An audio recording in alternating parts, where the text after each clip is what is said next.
জানেন আপনার ভাই কি করছে? আমার বাপের বাড়িতে কম দামি মিষ্টি নিয়ে গেছে। শ্বশুর বাড়িতে কেউ কম দামি মিষ্টি নিয়ে যায়? টুনটুনি, মা ভিতরে যাও, যাও ভিতরে যাও। বলে কি না পিসকা শালা বলদ, এটা কোনো কথা?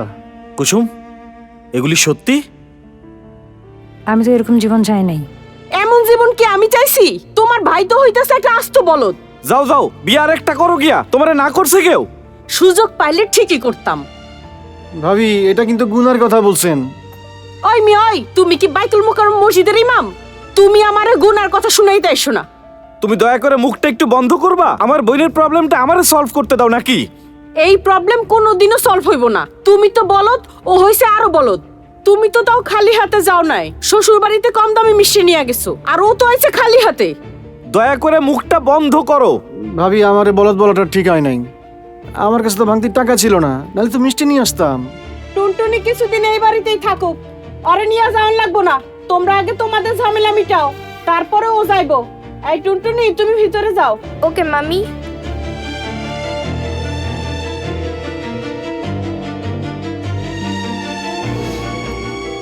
আমি ওকে ডিভোর্স দেব।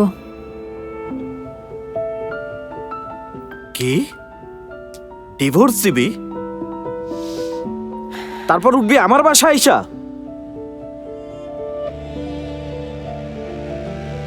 আব্বাই কিছু রাইখা গেছে?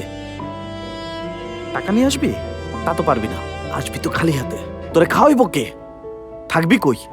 হ্যাঁ শোন, কথায় কথায় বড় লোকের মেয়াগো মতো ডিভোর্স করিস না। গরিবের মেয়াগো সংসার করতে হয় মানায়া। কোনো বিকল্প নাই, কোনো বিকল্প নাই। আমি জানি আমি একটা নিম্ন মধ্যবিত্ত পরিবারে বেড়ে ওঠা মেয়ে, কিন্তু ক্লাসে প্রত্যেকটা পরীক্ষা আমি ফার্স্ট হতাম।